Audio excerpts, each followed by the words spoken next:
The MIAA 2024 Super Bowl recap show presented by Gold Athletics. I'm your host, John Serenitas. And as always, I'm joined by Adam Kirkchin. Kevin Stone is also here with us, and Tyler Amaral will be joining us momentarily. He's finishing up the story from the final game of the week, North Attleboro's 35-0 win over Mansfield in the Division III Super Bowl. Before we get started here, I do want to remind you that Gold Athletics is your one-stop shop for fundraising. They've recently expanded into New Hampshire and Maine with Blaze and Jeff Whitman. They are ready to support even more programs in New England. Whether you're in football or any other sport, reach out to Gold Athletics and they'll make sure your program raises the money. All right, gentlemen, of course, 8 games in 3 days, culminated tonight with the Division III Super Bowl. I do want to jump into real quick. We did do the day one recap. We decided last night to bundle last night and tonight into this show. Of course, it all kicked off on Wednesday at 5:30 with Uxbridge Mashpee, and then you had the nightcap, Hudson Fairhaven. Big win by Uxbridge in that first game, 42-20. And of course, Camden LaChapelle was a story there, the stud junior running back from Uxbridge, which is hard to believe he's back next year. And then the Division VI Super Bowl, Hudson beat Fairhaven 21-14. Both of those games are pretty good. Yeah, that was great. You saw a lot of talent on the field. These small school programs showing they can hang and really take everything up on a good win. Yeah, it's funny. Looking back during my Metro West Daily News days, I remember when both of those teams were not very good, especially Hudson. Like, I covered Hudson when they were a winless, 1-2 win team. So to see what they've done in the last, call it 5, 6, 7 years, whatever it is, credit to everyone in that program because they've really sort of built things up from the ground. And then Uxbridge, they weren't as bad when I was covering them about a decade ago now. But again, same kind of thing. Like, they've built it the right way. I think both of those programs, you can say that. And just to Adam's point, in central Massachusetts, not nearly enough attention is paid to how much work those programs have to do with smaller numbers. So I think they deserve even more credit, A, for getting here, and B, dominating their games like they did. Now, of course, Stone is paying homage to Lou Gehrig here. But today, I consider myself the luckiest beat writer in Massachusetts. We might have you scooch over a little more, Stone, so that way we're not our dueling computers aren't impacting each other's sound. Of course, yesterday you had the first slate of 3 games, and it kicked off with the Division IV Super Bowl, and that game was played at 3:00, and it featured 2 Patriot League rivals in Scituate and Duxbury. The Sailors earned a measure of revenge with a 29-13 win, and Adam, for me, this Scituate team was impressive from start to finish. And I don't think it's that we didn't give them enough credit, because I think people did give them credit. But I do think that there's a segment of high school football fans in New England that probably don't realize just how good this football team was. Well, Scituate was dominant this year. They were dominant. They had a close game against Foxborough where they won a Hail Mary just before the end of the game, or as time ran out. But they just put up big numbers on everybody. Like for instance, a team like Hanover, good team, 2 or 3 losses all season. Scituate beat them 52-0. So I wasn't totally shocked by what they did to Duxbury because I thought Scituate was the better team. But there's no really regrets for Scituate. They dominated. They showed the type of team they were, and they were on a mission all year, and nothing was stopping them. Yeah, you said it perfectly. Turn that down, will you? But overall, that might have been the most surprising game of the weekend, or week, in my opinion. I did not see that coming, maybe aside from the last game of the week, which we'll get to. But, yeah, you said it all, Adam. Just hell of a job by Herb Devine and his staff. Yeah, I thought so, too. I mean, look, it's interesting because I think when you look at that team, they were perfectly balanced in many ways. You got Willie Robinson, you got Lawson Foley, Robinson in the backfield, Foley on the outside. I mean, they got good quarterback play all year long from Donovan. I mean, and they never get enough credit for how physical Situate is. They can be physical up front. They were that when they needed to be. They were the clear favorite in Division IV from start to finish, and they certainly played like it all year long. An impressive season for Herb Devine and his program. And look, you know, when we start to talk about programs that are routinely here and are playing for championships, we got to talk about this program because that's his third Super Bowl win for Herb Devine. He's brought this program here 4 times. Think about where that Situate football program was when he took over. I mean, it was a dormant program. And for him to do what he's done and for his staff to do what they've done and for the kids to buy in, they've been here 4 times. It's a pretty impressive feat. And I think what it says is, and I could be wrong, I might have to go look at my math. Might be more than that. But as far as I can remember, it's at least 4 times that they've been here at Gillette, and they have been impressive, an impressive performance indeed. The Division I Super Bowl took place on Thursday at 5:30, and it pitted Xaverian and Needham. And before we get to that, our good friend Ken Nally checks in. Great job, NEFJ champions in their own right. Of course, our good friend Ken Nally from Championship Award Guys does our Players and Coaches of the Week. He will be doing our Super Bowl Players and Coaches of the Week. We'll be getting those plaques out next week. Thanks for checking in, Ken. We appreciate you. We appreciate Championship Award Guys and our partnership. And for all your award needs and plaques, just make sure you check out Championship Award Guys. Ken and his team do a tremendous job. They're local, and they're amongst the best in the country at producing anything from plaques to trophies to championship rings. You name it, Kenny and his team do a tremendous job. I've known Ken for a long time. Class act, great company. Our good friend Alex Agrella checks in. And Alex says, I will be the first to admit, I didn't realize how good they were. They had tons of talent across the board. Yeah, I think at the beginning of the year, I'm not sure a lot of people, and I agree with Alex, I'm not sure a lot of people fully understood just how good that Situate football team was. But let's get back to the Division I Super Bowl. As I mentioned, that game was played on Thursday at 5:30. I thought this was going to be a really good game. And that's not to say that it wasn't. And I know I'm guilty of saying that, this game lived up to the hype. This game didn't live up to the hype. Did it live up to the hype? It was a great game. 14-7 Xaverian. They go back-to-back. I was expecting a little bit more, though. Yeah, I thought it'd be more back and forth, more lead changes, something like that. But, we see these guys in what years they are. I think Dave Shivigato from Xaverian, the safety / running back / wide receiver, is just a tremendous athlete. And I think if you're a Division I program, if you're a BC, if you're UMass, if you're UConn, if you're Syracuse, you have to take a look at offering this kid Shivigato, because going back to last season when he was a sophomore, he just makes plays. And he made a huge one in this game, a long touchdown catch and run against needing to put Xaverian in the lead. He's a big hitter on defense. His instincts are unbelievable. I really think he's one of the best players we've seen here. And he's going to be coming back next year.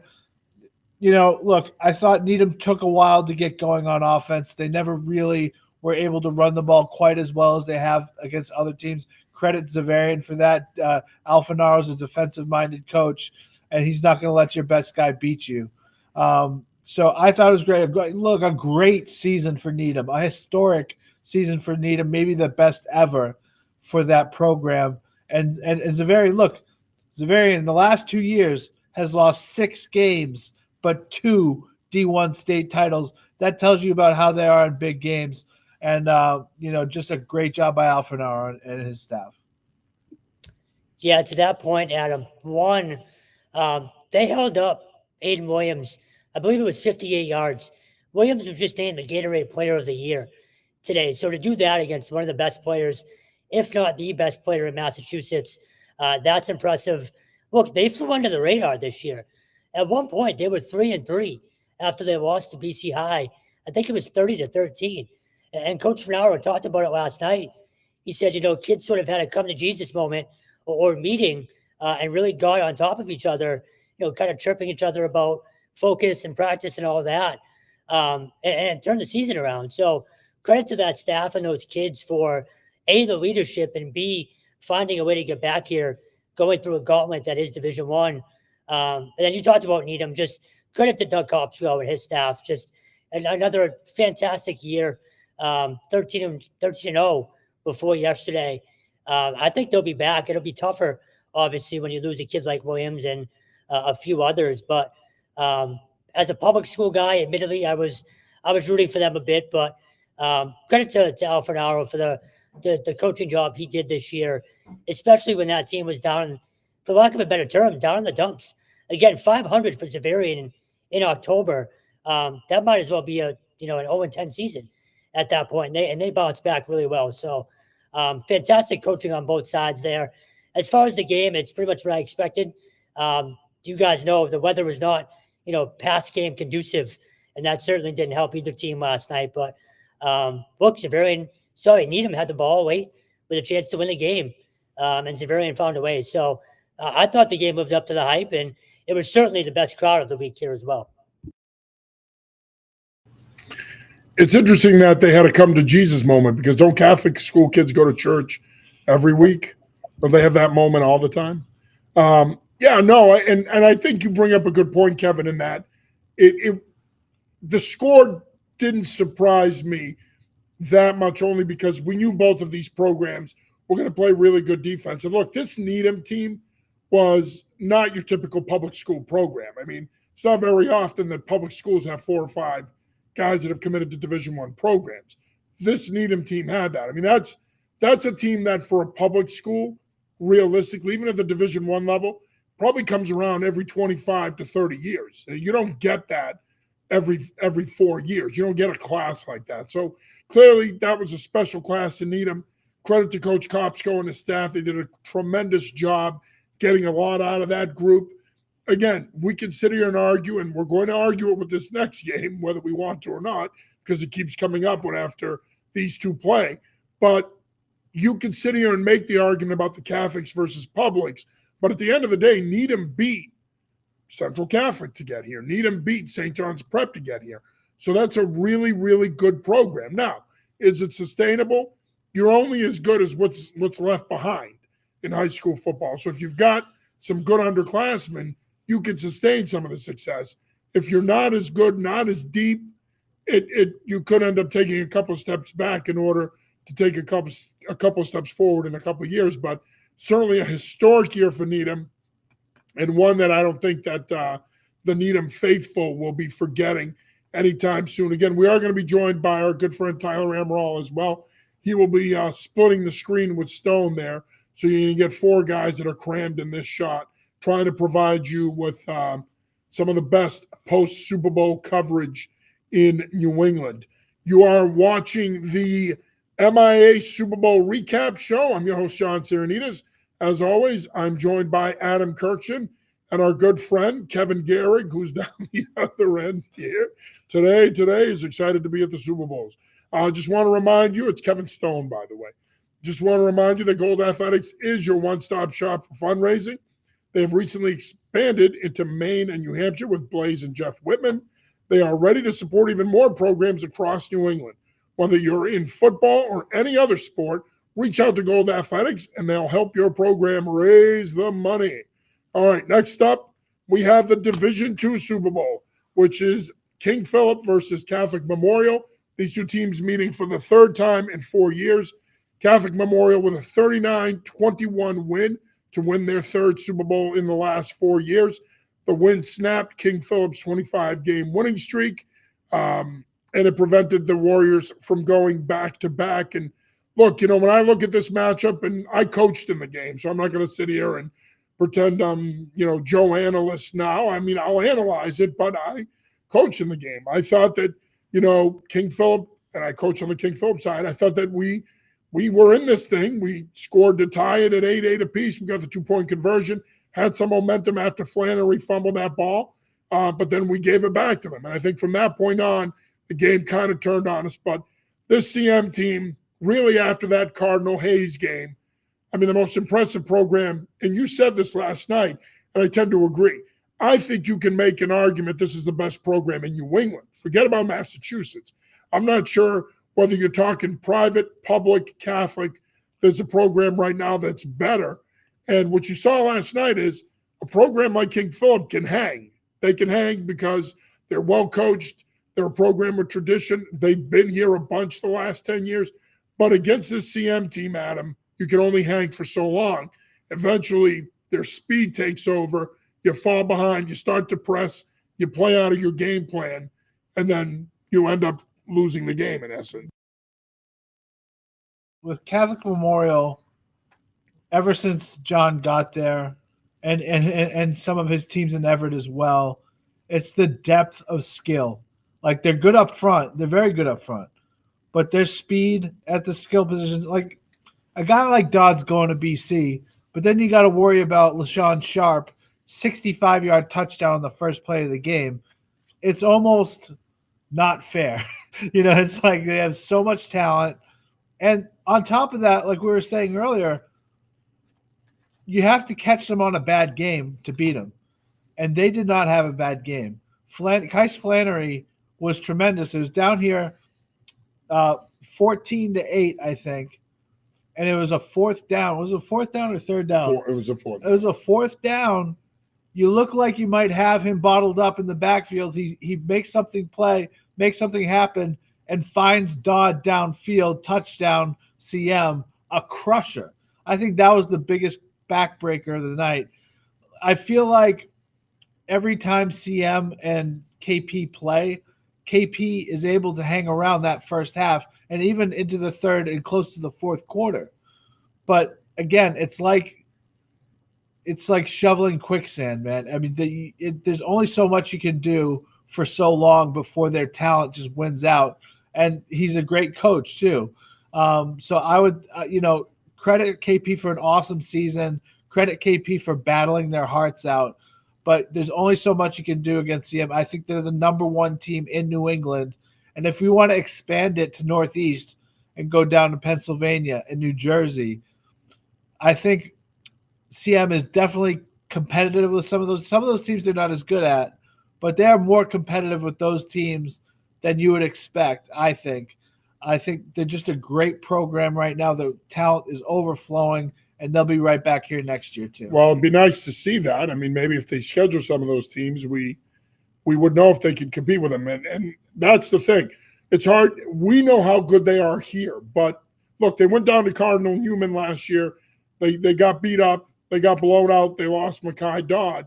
And that obviously was a turning point in their season. They ended up losing to Marshfield in the playoffs.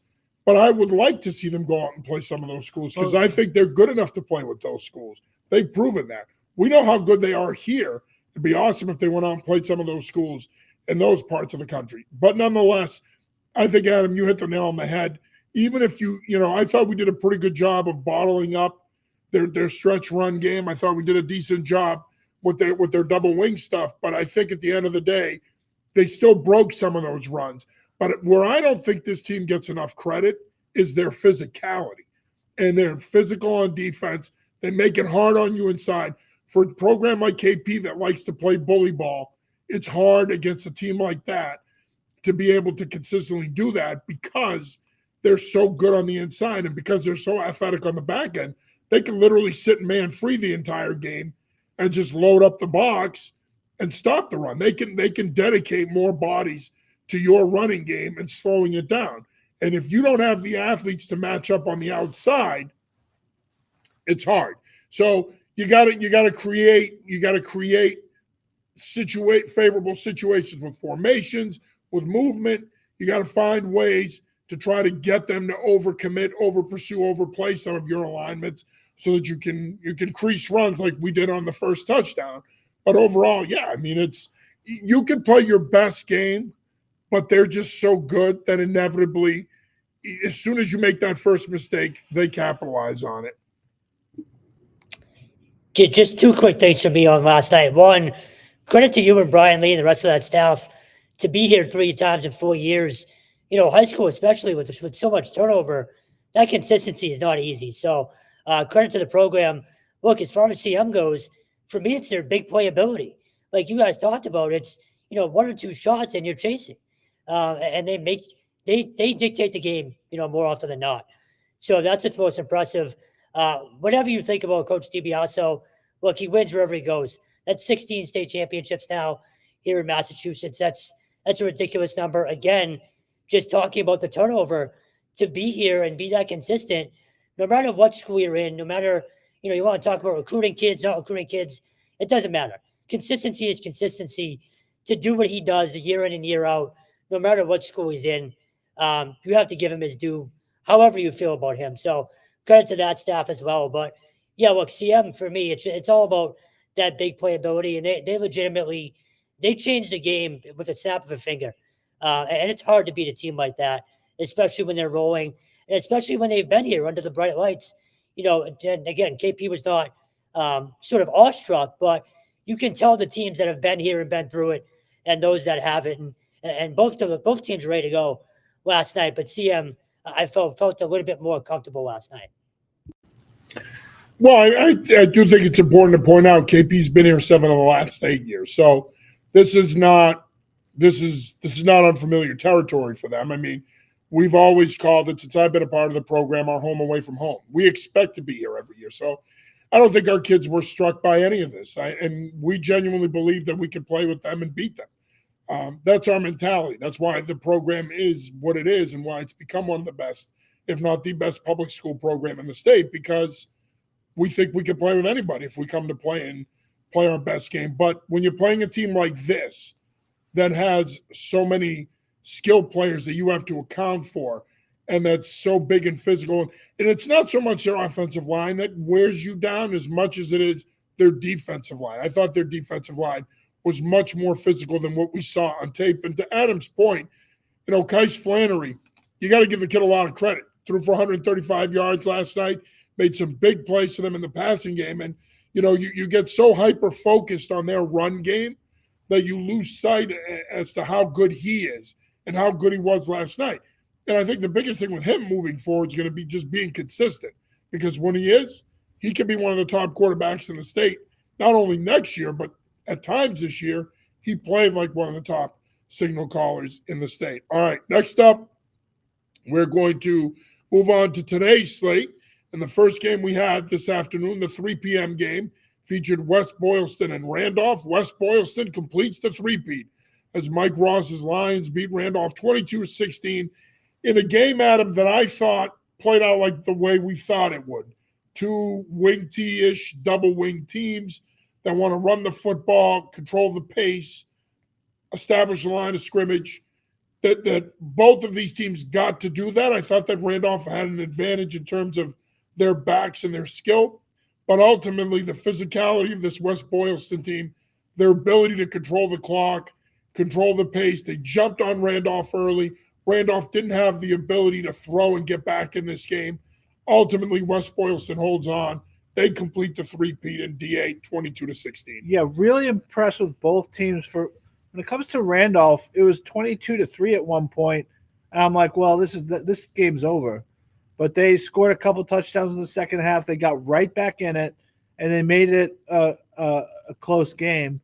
So kudos to Randolph. But with West Boylston, you hit on it just now, but it's really true. They're like these small school Central Mass teams will come out and hit you, and they are physical at the line of scrimmage. Not the biggest guys. They'll have a 180-pound guard. But these guys will be just relentless running the football and just so impressed. And 3 straight state titles, that's a dynasty. And West Boylston would be right back in it next year too.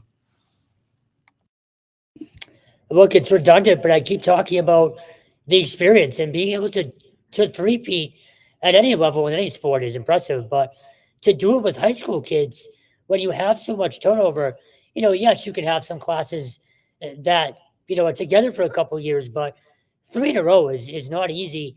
And again, I also go back to schools with smaller numbers. It's more and more impressive with those types of schools that they're able to have that kind of consistency. So credit to the program and credit to the way they played tonight as well.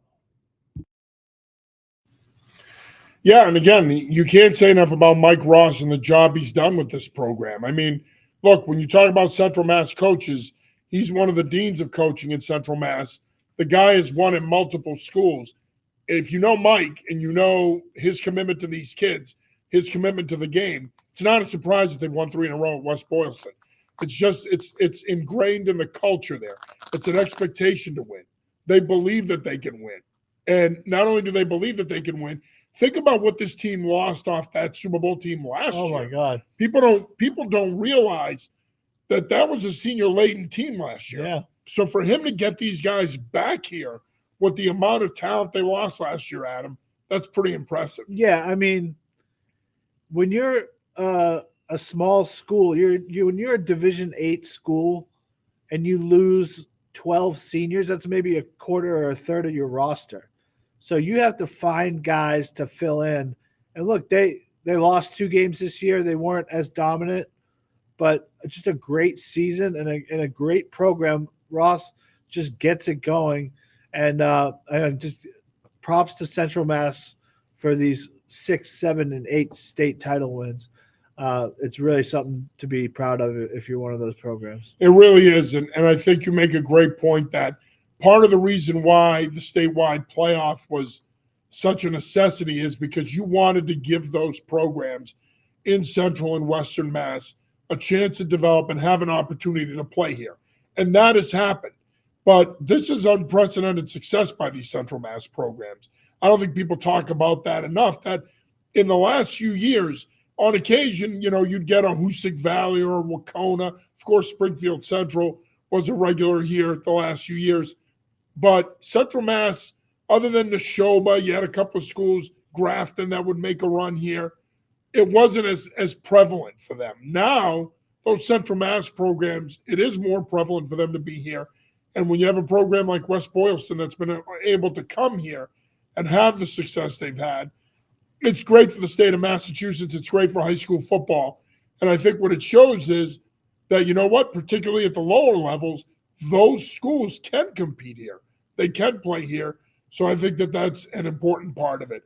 All right, next up, we're going to take a look at the Division 5 Super Bowl, which pitted Foxborough, who was looking to go back-to-back, against Shawsheen Valley Tech, the Rams, who were undefeated and really dominant throughout the season.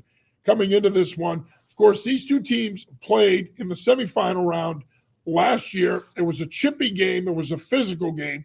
This one was an exact replica of it, except this time, Shawsheen turns the tables on Foxborough and prevails 14-0 in a game that, quite frankly, fellas, I thought could have gone either way. I mean, this thing, first of all, it was, I think, the most physical game of the 3 nights, and I think that there was a genuine feel of animosity there, and I don't say this in a negative way, but you could tell that these two teams threw haymakers at each other, and I felt this thing could have gone either way. Shawsheen made a couple of plays. They made some pretty nice adjustments at the half.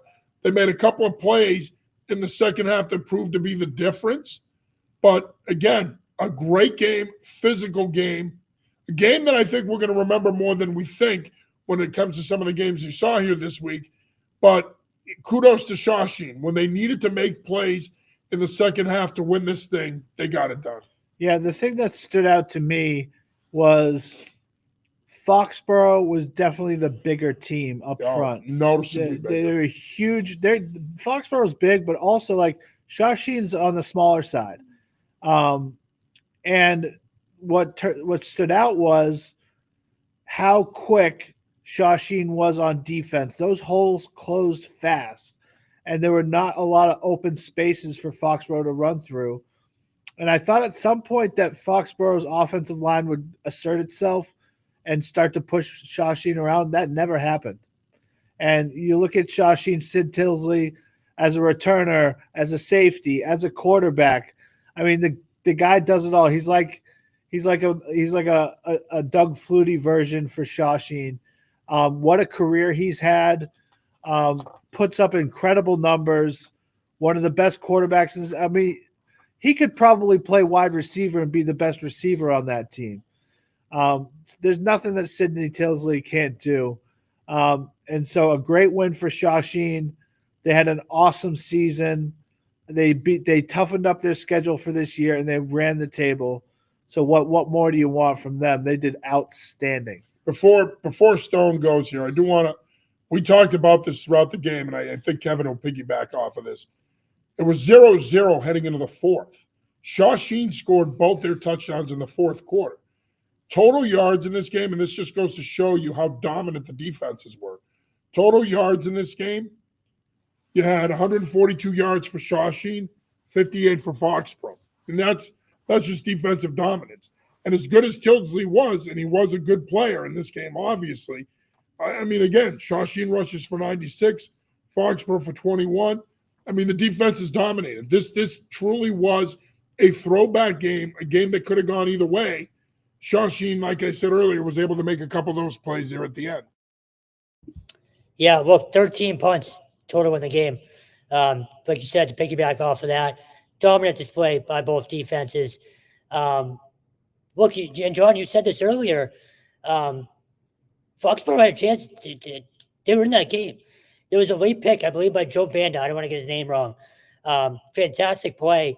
One-handed pick off a tip ball, brought it down to inside the 5, and Tinsley made it 14-0. But that game was close up until, 2:37, I think, was left on the clock.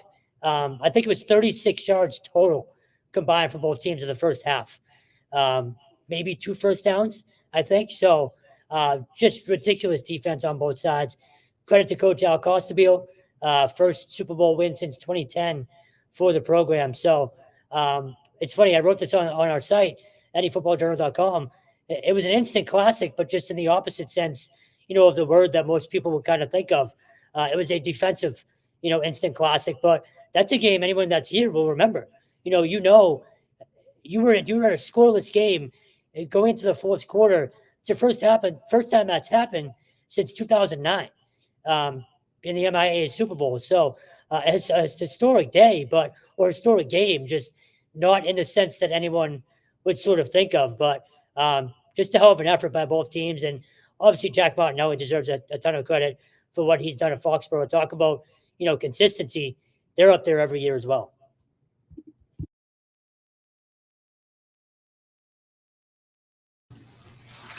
Yeah, no, I agree. I think he does deserve a ton of credit. And I think that when you look at where this Foxborough program, and look, they're in the mix every year in arguably one of the 2 toughest leagues in the state in the Hockomock League. And we talked about this coming in.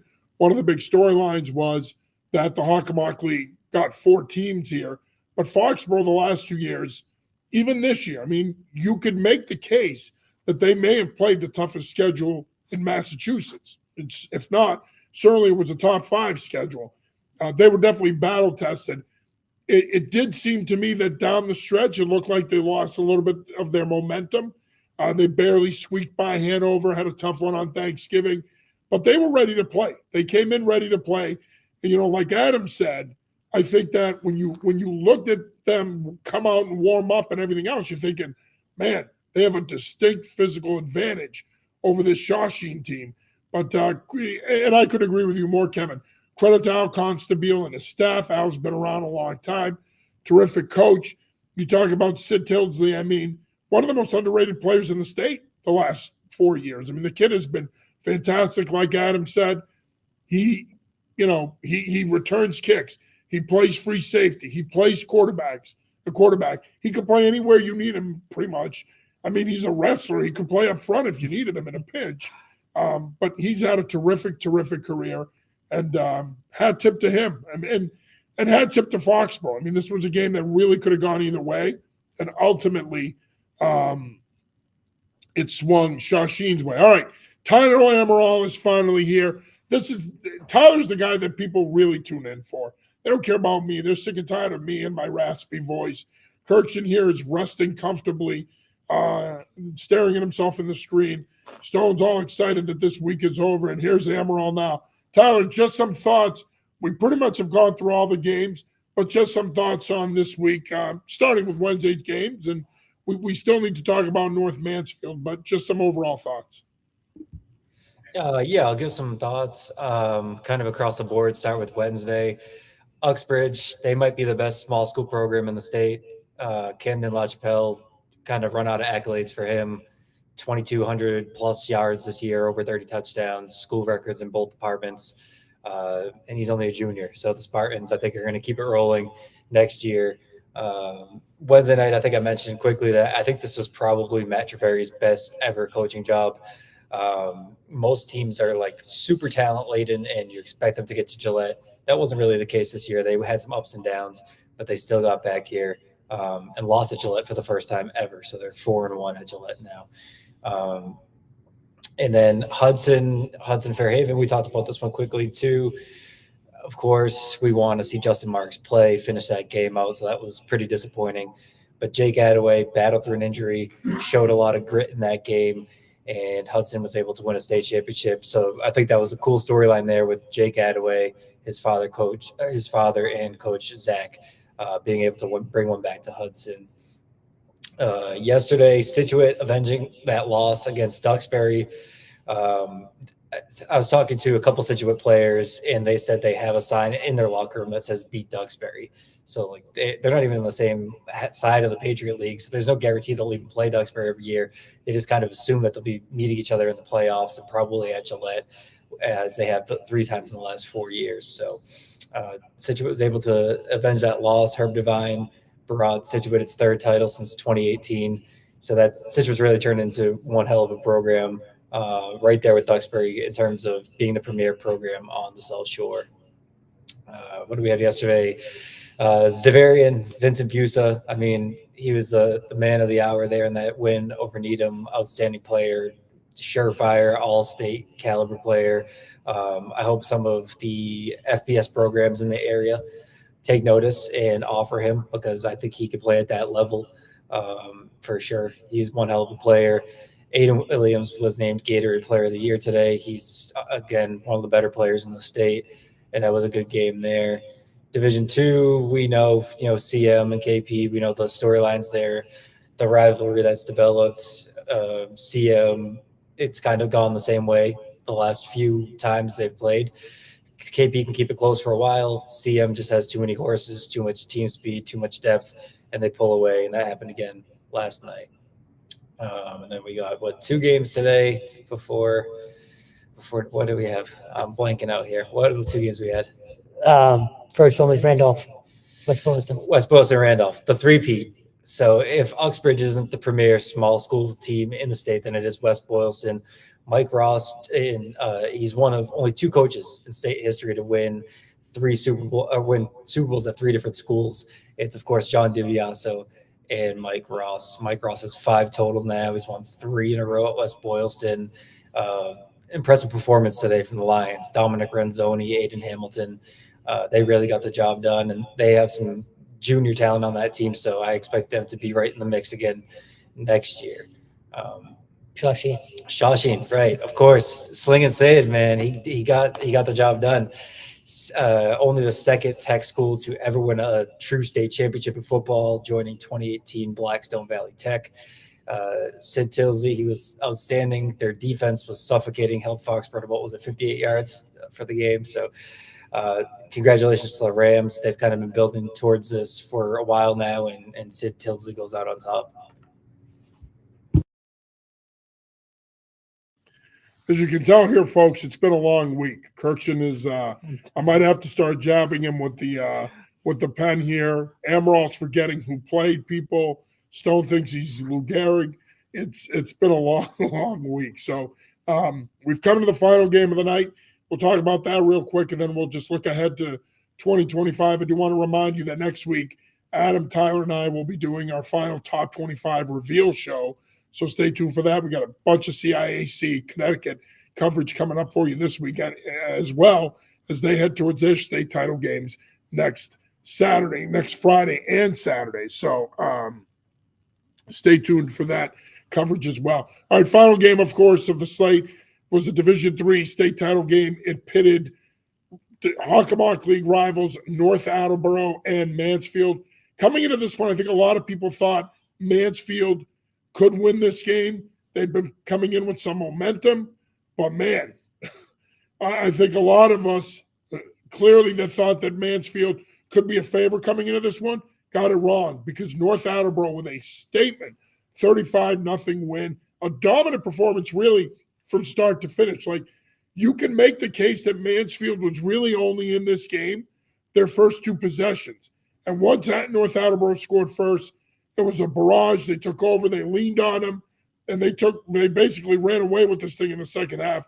An impressive win. It's the first state title for North Attleboro since 2002 when they beat Kyle Beatrice and Swampscott in a shootout. Kudos to Mike Strachan and his staff. Kudos to the senior Layton team that came out this season with a chip on their shoulder. They end up Division III state champions. Impressive win for the Red Rocketeers. Yeah, I mean, this was a clinic on power football. On defense, they were physical throughout. Ryan Bannon, the linebacker, was tremendous on defense. He was everywhere. And then on offense, the most common used formation for North was the power I. They usually lined up in something else and then shifted into the power I and gave Bannon the ball a lot, and he just was dominant. I mean, when you have a 6'3", 235-pound running back coming straight at you, I guarantee you don't want to tackle that kid. And I just don't think Mansfield was ever really able to match the physicality of North's offense. I mean, that North offensive line, four seniors, 4 out of 5 were seniors. And they had big backs, and Frisoli, the quarterback for North, a tremendous runner all season, and he was able to hit some big passes too. There's almost a perfect game from North in terms of what they want to do. Just establish that tone of, hey, we're going to run the ball right at you, and you're going to try to stop it, and I don't think you'll be able to. And Mansfield was not able to. For me, it's really only one thing. You can't sugarcoat this. This was an ass whipping from start to finish. The biggest story for me was the crowd, especially, being so close, nearby. I thought we'd have a bigger crowd for this game, but credit to North Attleboro, man, just, showing up ready to go right away. And John, you mentioned it, Mansfield was never really in this game, which is hard to do when you're playing for a state championship under the bright lights, a dominated team that thoroughly. So hell of an effort from North Attleboro. Yeah, I wonder if the fact that it was a balmy 18 degrees had something to do with the crowd, because it was pretty disappointing. But yeah, North dominated pretty much start to finish. The defense was in complete control. They were like plus 200 in total yards, just about plus 150 or something in rushing yards. They dominated the line of scrimmage. That was the difference here in both matchups, really. I expect this to be a close game. I thought North Attleboro was the favorite. Never would have predicted a 35-point win, but they were clearly the bigger team, clearly the more physical team. They won the battle at the line of scrimmage, and sometimes football could be that simple, and tonight it was. Yeah, no, I agree. I think ultimately that's what the game came down to. And I said this to you guys in the press box. I've coached against North Attleboro for a long time, close to 20 years. I've never seen a North team that big. They were enormous. And we had heard going into the season that this was going to be a big physical team. And I think for a while there, they were struggling offensively. They wanted to be a power football team. They were relying on Paradise and Bannon and Strachan and their backs. But then all of a sudden they developed this package for quarterback Chase Frisoli, and they started to run him more on some quarterback sweep stuff, quarterback power stuff, quarterback follow stuff. And that became an added part of their offensive package. And when you couple that with the power running game and the ability to take the occasional shot over the top to Bryce Kaiser, they became tough to stop, and they really got rolling when the playoffs started. And they never looked back. And, kudos to Mike Strachan. It hasn't been easy for him in his first 3 years here at North Attleboro, but for him to lead this team to their first state title in 20 years, I mean, it says a lot about the kind of coach that Strack is and the kind of program that he's running here. And look, that North Attleboro football program, man, you go back to obviously the great Don Beaupre. I call him the great Paul Sullivan because I think Sully's one of the best coaches in state history. The great Don Johnson, who I have nothing but the utmost respect for, and first and foremost as a human being and as a person, and then as a football coach, tremendous defensive coach. You go from those guys to Strack, great guy, great coach. I mean, the North Attleboro football tradition. There aren't many programs in the state that have that much of it. It's unbelievable. And so, kudos to the Red Rocketeers for climbing the mountain again and being state champions again. And again, it's the first time in 22 years that they have claimed a state championship. An impressive performance by North Attleboro. And one thing to add on to that, I live in North Attleboro. You want to give them your street address? Yeah, right. That football program means a lot to that town. It's a great tradition. People go to the games, and they, this North Attleboro team will go down in history because, like, to go from in the 90s, North won almost every other year. They had a 39 game winning streak all the way to 2000, and they are a power's power. But this means a lot to that town, and it's just good to see. And you see how much it means to those kids to go back to that town with a state title championship. Yeah, no, an impressive run nonetheless for them. And again, congratulations to North Attleboro. All right, that wraps up all 8 of the Super Bowl games here, which brings the high school football season in Massachusetts to a close. It is officially over. As you can tell, Kirchin's already struggling with the finality. Stone's happier than a pig in crap because he can actually have a life now. I don't actually know if he has one, but he actually can have a life now. Amaral, he's going to go on to basketball, but we have a group text chain, and all we do is talk about football year-round between the three of us, me, Adam, and Tyler. So, I mean, he's not actually going to move on. And, of course, you know me. I mean, I live for this shit. I don't care. It's 24/7, 365 for me, so there's no off season.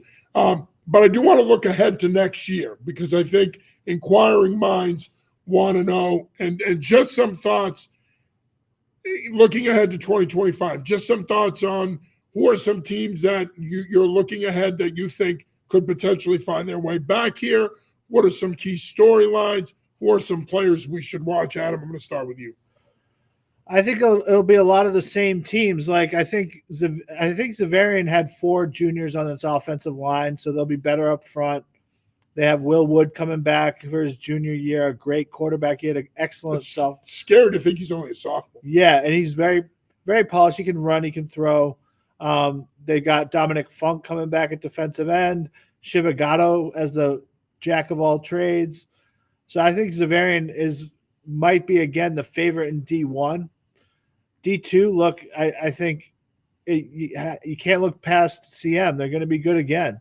They lose Dodd, but a guy that I think is going to really emerge is Ramar Thomas as a wildcat guy and a jet sweep guy and wide receiver. He's super fast, super shifty. And so a lot of these teams will be good again. One team that I think if you're looking for a team that wasn't here this week but might be down the line is Natick. I think they're going to be terrific up front. They were very competitive this year. They lost to Needham in a fairly close game. I think they beat Franklin in the non-playoff games. Keep an eye on Natick. That's a great program, and they really have a lot coming back. Adam, I'm glad you mentioned Franklin. They're one of the teams I'm going to be watching out for next year. Todd Kiley is just a fantastic coach. I know we all have an immense amount of respect for him and how he utilizes what he has wherever he is. So they're a team I'm watching. And then how can you not mention St. John's Prep? Like, obviously, Vargas is a question mark. But if he's back, that team should be in the mix again, as they are every year under Brian St. Pierre. But I do think Zavarian's the favorite in D1. And I think D2 is you're looking at the same cast of teams, CM, KP. It's I don't want to say the usual, but the usual. Otherwise, I don't really know. It's too early for me. What about you? I'm looking forward to Division 8, West Boylston. So if West Boylston wins next year, they'll be the only team under this new format to win 4 championships in a row. Right now, they've won 3 in a row. Mashpee won 3 in a row. Springfield Central won 3 in a row. Now West Boylston has. So they would make state history next year if they win 4 in a row. And like I said, they have plenty of pieces led by Dominic Renzoni coming back next year. Division 1, Adam, I agree. I think Zavarian's the preseason number 1. the way too early number 1 for 2025. They have a lot of talent coming back. You mentioned Chevagato. I think he might be one of the better players in the state next year in his senior year.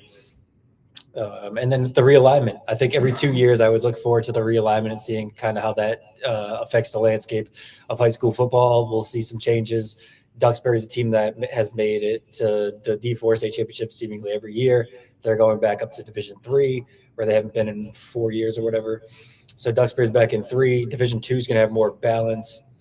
One thing I like about this new realignment here is that there's more balance across the divisions. Like currently, Division II had like 21 teams or something stupid, like 16 out of 21 teams are making the playoffs. It's pretty much even across the board with this next alignment. There's a roughly 30 teams in each division across the board. So that should be good, I think.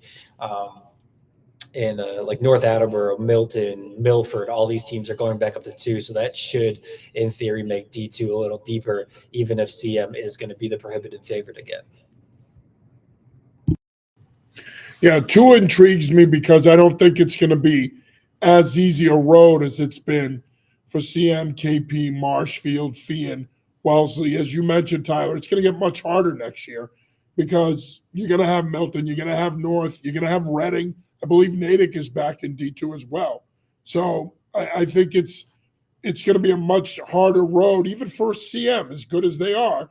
And on paper, they may not be as good as they were this year. It's going to be a tougher road. D3 is still going to be a challenging division as well. D4 is going to change. Program like Foxborough, they're bumping up to 4 next year. So it's going to be interesting to see how realignment impacts who contends and who doesn't. I think for me, realignment is the big thing. I'm looking to see how the new divisions shake out, who we can look at objectively and say, okay, this is a team that can contend. This is a team that would have contended last year, but this year it might be a different story. A program that we're not talking enough about because they weren't here, but they were a program that we were accustomed to seeing here, is Springfield Central. They're going to be in the mix again in D1. They're going to be in the mix every year. When you look at, you have Stain back, you have Rogers back. Yes, they lose some key pieces, but that's a program that could very easily find itself back here again. And we'd be remiss not to talk about the job that Paul Zakauskas did at BC High. I think BC High has arrived. They're going to be a factor in the Catholic Conference. And of course, as Kevin mentioned, the Christopher Vargas question at St. John's Prep. We don't want to speculate here. We're under the assumption he'll be back. Obviously, people are talking about his status and what's going to happen. Again, as far as we know, he's back. We're not trying to break news here, but that's something worth keeping an eye on. Gentlemen, it was a hell of a football season, like it is every year. It's a marathon, not a sprint, as you can see. It takes a lot out of us. You can hear it in my voice. Kirkshin, I'm not even sure Kirkshin's awake anymore. Stone with that hat on, he looks like a Rastafarian. Emerald's hanging out in the back there, doing his thing. So we're ready. As much as we love this shit, we're ready. We're ready for a little bit of a break, and then we'll start up again. I don't know, probably in a couple of days. But great stuff as always, gentlemen. I want to thank you for all your hard work and dedication to New England Football Journal and what we do to develop content. Look, we know you have a lot of great content options out there. Herald, Globe, Mass Live, other publications. But we like to think that pound for pound, we're as good as anybody. And we, pound for pound, deliver as much content as anybody. And we take pride in that. And we hope that you continue to follow along. Please make sure you subscribe to anyfootballjournal.com for only $2.99 a month. It's one of the best deals going. And as always, make sure you're following along with our live streams and our social media platform and everything else. We'll have continuing high school football coverage this week with the CIAC playoffs and, of course, the Connecticut State title games next Friday and Saturday. Should be a great time. Some potentially great matchups are setting up in Connecticut. Excited for that. And as always, college football, URI playing Mercer tomorrow. And on Sunday, we'll find out what bowl games Boston College and UConn will be heading to. Before we wrap it up here, I do want to make sure we got one more comment here. Jim Cunningham says, great job, guys. Jim, thanks, brother. Appreciate it as always. Appreciate your support. We appreciate everybody's support thank you for supporting us and coming along for this ride. We love what we do. All right, well, that'll do it for this MIAA 2024 Super Bowl recap show. For Sleepy Adam Kirchen, for Kevin, what was I calling you earlier? Forget it, I'm moving on. Kevin Garrick, for Tyler Eberron, John Serenitas, we're cooked. We'll see you next